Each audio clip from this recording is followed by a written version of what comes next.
আসসালামু আলাইকুম প্রিয় দর্শক, আজকের পত্রিকায় আজকে জুন মাসের 2 তারিখে খুব গুরুত্বপূর্ণ একটি সংবাদ প্রচার করা হয়েছে। মহার্ঘ ভাতা নয়, বিশেষ সুবিধা পাবেন সরকারি কর্মচারীরা। তো দর্শক, সরকারি চাকরিজীবীদের দীর্ঘদিনের চাওয়া ছিল যে যেন মহার্ঘ ভাতাটা চালু হয়। এর প্রেক্ষিতে অনেক আন্দোলন হয়েছিল, আপনারা জানেন। তো যাই হোক, আমরা এই বিষয়টি বিস্তারিত জানবো। মহার্ঘ ভাতার পরিবর্তে যে বিশেষ সুবিধাটি হওয়ার কথা, আসলে এই বিশেষ সুবিধা বলতে কি বোঝানো হয়েছে, তো আশা করছি সম্পূর্ণ ভিডিওটি আপনারা দেখবেন।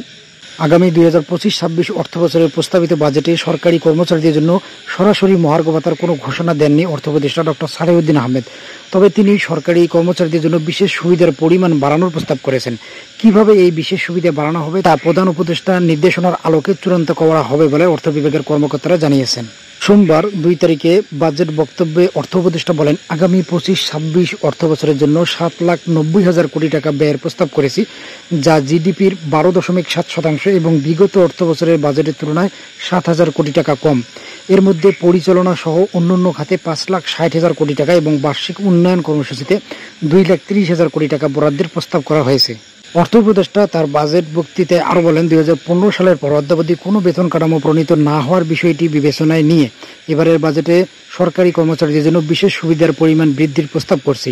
তবে এই বিশেষ সুবিধার পরিমাণ ঠিক কিভাবে বাড়ানো হবে সে বিষয়ে বাজেট বক্তৃতায় বিস্তারিত কিছু জানানো হয়নি। এ বিষয়ে অর্থ বিভাগের একজন কর্মকর্তা আজকের পত্রিকাকে জানান, বাজেট পাশের আগে প্রধান উপদেষ্টা বিষয়টি ঠিক করে দেবেন। এমনও হতে পারে যে এ বিষয়ে প্রধান উপদেষ্টা নিজেই ঘোষণা দেবেন। উল্লেখ্য, অনেকেই ধারণা করেছিলেন যে বাজেটে সরকারি কর্মচারীদের জন্য গ্রেড অনুযায়ী 2 ভাগে ভাগ করে মহার্ঘ ভাতা দেওয়ার নির্দেশনা থাকবে, কিন্তু প্রস্তাবিত বাজেটে মহার্ঘ ভাতা নিয়ে কোনো ঘোষণা আসেনি। বর্তমানে বেসামরিক প্রশাসনে 14,43,518 জন সরকারি কর্মচারী কর্মরত আছেন। এর মধ্যে প্রথম থেকে দশম গ্রেড 3,40,744 জন এবং 11 থেকে 20তম গ্রেডে 11,02,774 জন রয়েছেন। একসময় 1 থেকে দশম গ্রেড এবং 11 থেকে 20তম গ্রেডের কর্মচারীদের জন্য আলাদা মহার্ঘ ভাতা দেওয়ার চিন্তা ছিল। সরকারি কর্মচারীরা বর্তমানে 8ম বেতন কাঠামো অনুযায়ী বেতন ভাতা পাচ্ছেন, যা 2015 সালের 1 জুলাই কার্যকর হয়েছিল।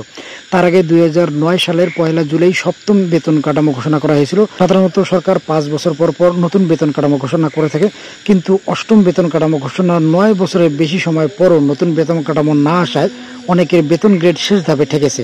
এই বিষয়টি এবং মুদ্রাস্ফীতিকে আমলে নিয়ে 2023 সালের 1 জুলাই থেকে সরকারি কর্মচারীদের 5% হারে প্রণোদনা দেওয়া হচ্ছে। তো দর্শক, সরকারি চাকরিজীবীদের এই বিশেষ সুবিধার বিষয়টি এখনো স্পষ্ট না।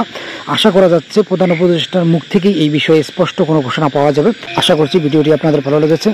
এই ছিল আপডেটটি। ধন্যবাদ সবাইকে, ভালো থাকবেন।